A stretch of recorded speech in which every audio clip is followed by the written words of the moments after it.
Dive into the real economy now and catch up with the New South Wales Treasurer Dominic Perrottet. Thanks for joining us, Dominic. Tell us about the stimulus package that you're unleashing in the biggest state and the biggest economy within this federation. What's it principally directed at? Protecting jobs? Protecting small businesses? Well, Chris, first and foremost is protecting health. And as part of this package today, we are investing $700 million over the next 6 months in our health system. And the advice from our perspective here in New South Wales is we will do whatever it takes to keep people safe and provide the best health care possible over the course of this period. In addition to that, there's a strong focus on, as you said, supporting small business and keeping people in jobs. This is going to be a difficult period of time, but we'll get through it. And as you said earlier in the show, we will bounce back. This will be temporary, but what we want to do here in New South Wales is invest significant amounts now to soften the blow and make sure the New South Wales economy bounces back better than ever. Let's just drill into health then for a moment. You've pumped more money into the healthcare system. Obviously, the concern here is if the infection rates get high, our acute care facilities will be overstretched. What are you doing to expand the amount of capacity in that acute care area ahead of any surge?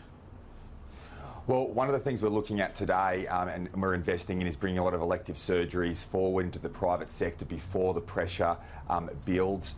We are investing, we're doubling the capacity in the ICUs. And ventilators and extra equipment support will be provided. Obviously, a focus will also be the manufacturing of this equipment as well and making sure we work with industry to get those that equipment that's required into our hospitals as quickly as possible. Is that happening quickly enough? Well, look, I mean, that's a matter for the health department. I've spoken, I'm in regular contact with our health minister just earlier today. You know, we need to bring in more nurses as well. That's something additional that we will focus on. It is all hands on deck to give the health department the support that they need, and whatever it costs, we will invest because the health care of our people right across our state are our #1 priority.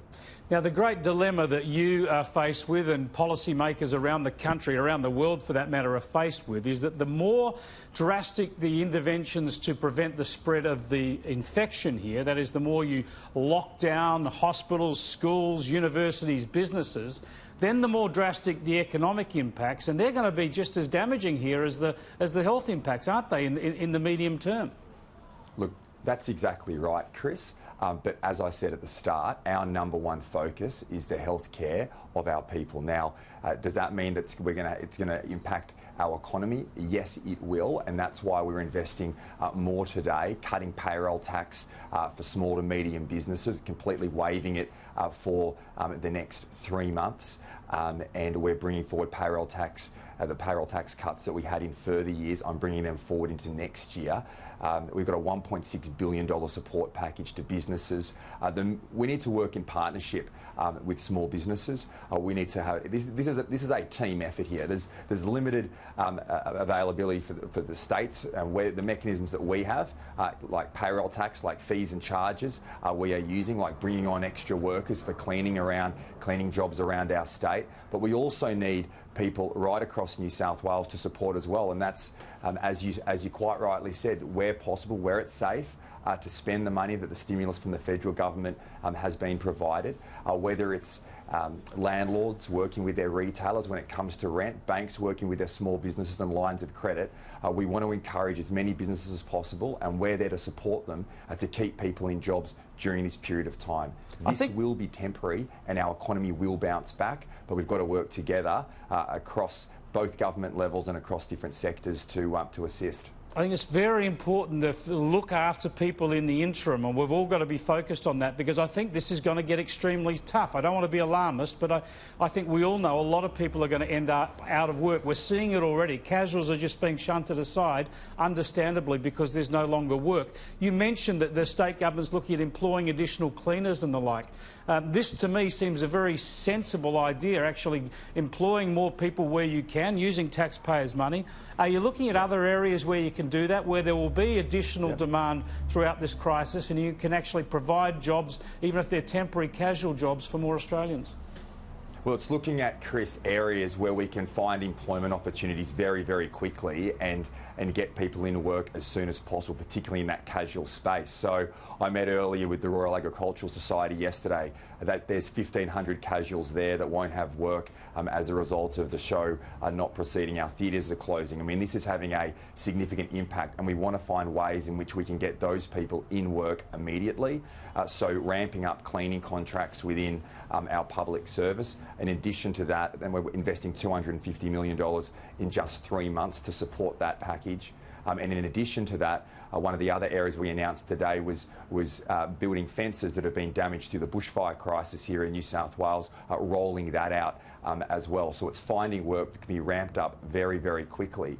But as you say, I think we also need to have a perspective here and be compassionate, looking after our neighbours. You talked earlier about the shopping centres and the like. I mean, we've had many challenges throughout history in the past, wars, depressions.